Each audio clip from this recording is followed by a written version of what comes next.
Greetings, Earthlings! Welcome back to 7th Street. Why have you done this to me? What if I told you that Jack Nicholson, Francis Ford Coppola, Roger Corman, Jack Hill, and Dick Miller all worked on the same horror movie in 1963? Well, they did. And now you're probably wondering, why haven't I heard of this movie before? Well, it's very possible that this movie has been hiding in plain sight for everyone to see all this time.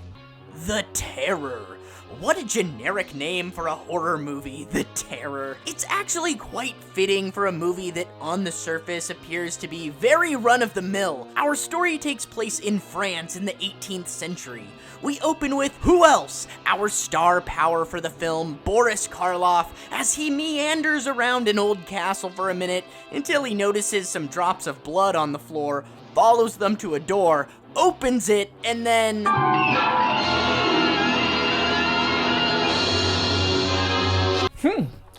Well, that must be The Terror. If you think that any of that is actually going to mean anything, you're sorely mistaken. Without an explanation for what the hell is going on, we cut to our main character, Lieutenant Andre Duvalier, played by a young Jack Nicholson. The movie opens with Andre wandering around aimlessly on the beach, disoriented and dehydrated. Andre has been accidentally separated from his regiment. It is later revealed in the movie that he is serving during the Napoleonic Wars. This plays no significance in the movie other than I find it kind of interesting. While wandering near the coast, Andre sees a young woman, played by Sandra Knight, and asks her for directions where he hopes to rejoin his regiment. But the woman doesn't answer. She doesn't even greet him, doesn't tell him her name. She simply walks away and leads him toward the sea, where she disappears in the rough waters. Andre, trying to follow her, is then attacked by a giant bird and loses consciousness.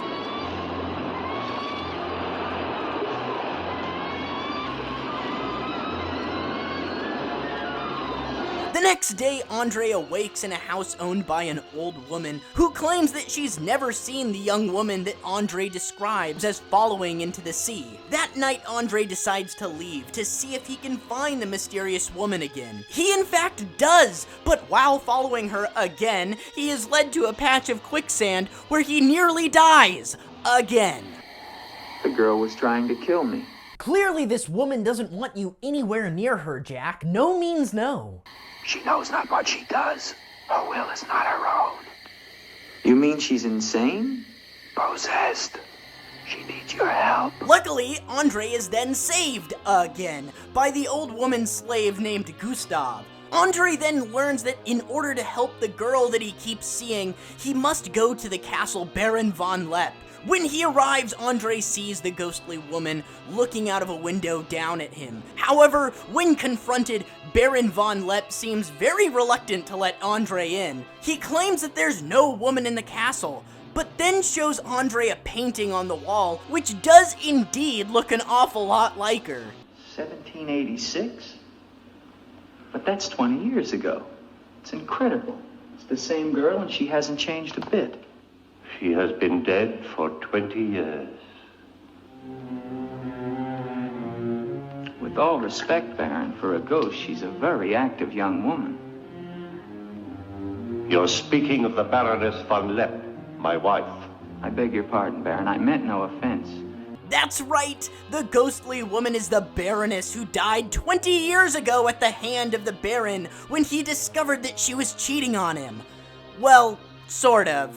It would have been better if they just stuck with this plot of ghostly revenge. The finished product is really just a mishmash of different horror cliches and new plot points being introduced every 5 seconds. Let me see if I can detail these plot points clearly and concisely. You seem to have things strangely confused in your mind. The old woman that Andre met at the beginning of the film is really a witch who secretly lives on the Baron's property. She's trying to get revenge on the Baron, whom she says killed her son when he found out that the Baroness was sleeping with him. The witch now sends a hypnotized woman that just so happens to look like the Baron's dead wife to haunt the old man and convince him to commit suicide. Seems like it would be a lot easier to just kill him, but whatever. It's later revealed that the Baron is actually the witch's son who killed the Baron all those years ago and took his place. But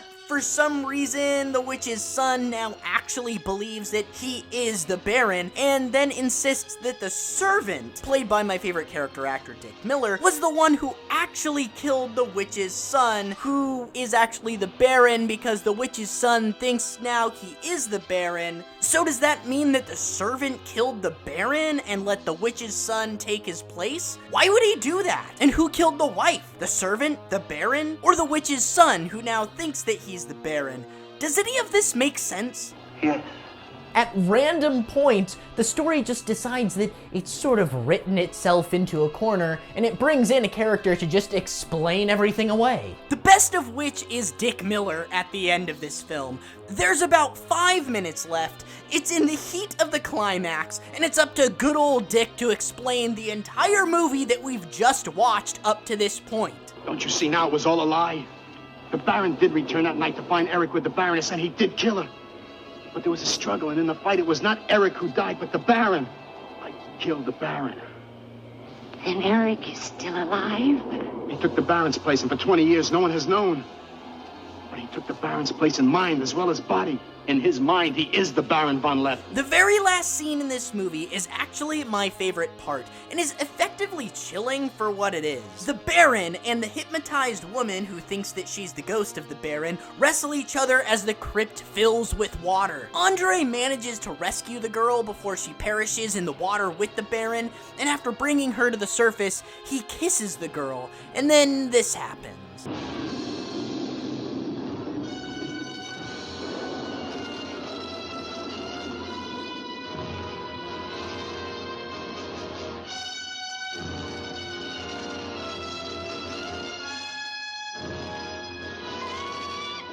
So, she was a ghost, or the witch just put some sort of death hex on her? Ah, fuck it. It was a cool scene anyway. The Terror is an entertaining, low-budget horror movie with tons of creepy atmosphere, but that's not necessarily what makes this movie worth referencing. More fascinating than the movie itself is the story behind the scenes. Story goes that just after filming his version of Edgar Allan Poe's The Raven, starring Boris Karloff and featuring a young Jack Nicholson, Roger Corman found himself finishing 4 days ahead of schedule. Rather than packing it in and letting everybody go home early, Roger convinced his crew to use those 4 days to film some scenes for a totally different movie. With the castle sets still being up from The Raven, Roger decided to get his money's worth and film some random scenes with Boris Karloff and Jack Nicholson, and then later attempt to piece together a story by filming some additional scenes at other locations. Permit me to introduce myself, Lieutenant Andre Duvalier, 5th Chasseur.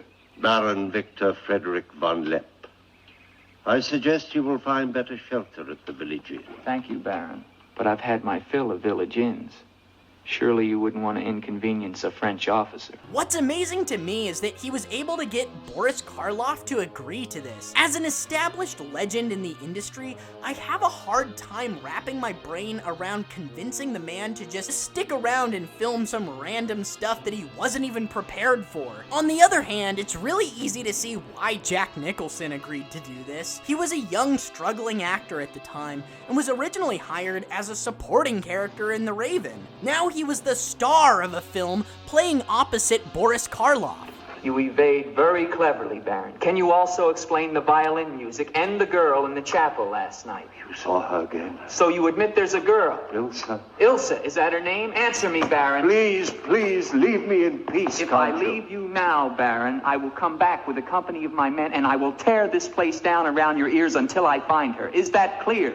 The bulk of the movie was apparently shot in those 4 days by Roger Corman, with the script being mostly improvised. But the second unit work was filmed over a 9-month period by 5 different directors, including a young Francis Ford Coppola, who had served as a producer on the original 4 days of filming. Apparently, Coppola took too long manning the director's helm for over 10 days and completing only 10 minutes worth of footage. The directing duties were then passed on to Jack Hill, then Dennis Jacob, then Monty Hellman, and eventually, Jack Nicholson was granted the responsibility to shoot a few scenes to try to tie the movie together. Clearly, Jack didn't want to see this film fall through the cracks, and as a struggling indie actor myself, I totally get that. This was a lead role. Jack was probably the person who cared most about this movie. Don't speak of the dead anymore. You're with me now. I am possessed of the dead. You're a warm, living woman. Who has told you these things? The dead. In Paris, they're doing wonderful things to discover the nature of the mind. I'll take you there. There are doctors who can free you from this. From the dead. Fun fact, the part involving the quicksand was actually one of the scenes that Jack Hill directed, and rumor has it that he actually filmed that scene in the backyard of his LA home. All in all, this is a movie worth checking out for a number of reasons. If nothing else, it's worth watching for the sheer fact that you get to witness a number of industry greats at completely different stages of their careers. Although not necessarily showcased in this particular film, Roger Corman is in the midst of his prime. Most Roger Corman fans would probably agree that the man's best films as a director were the Edgar Allan Poe films made on either side of the Terror. On the other hand, you have Boris Karloff. At the age of 73, it's clear that this once shining star is starting to burn out. He still turns out a decent enough performance, but it's sorta sad to see him nearing the end of the line like this. And on the completely other end of the spectrum, you have Jack Nicholson and Francis Ford Coppola,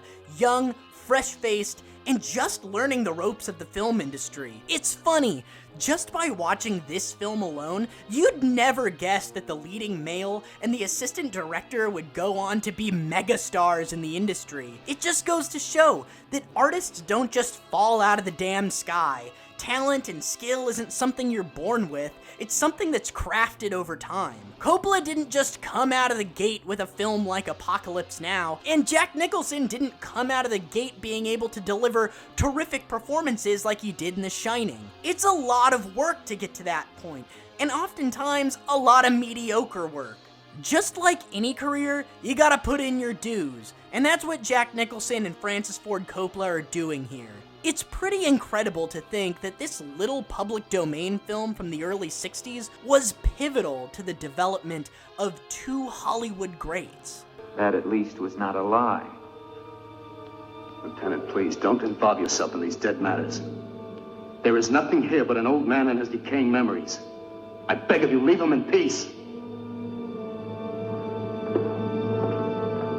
Now, as I said before, The Terror is one of those movies that's in the public domain. I mean, every single fly-by-night DVD releasing company has released some sort of shitty transfer of it, and you can even watch it for free on YouTube.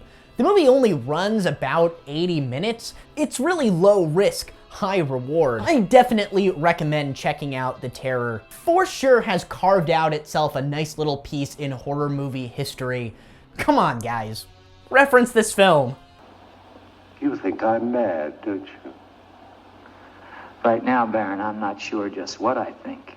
But don't forget, you saw her too. Perhaps we're both mad.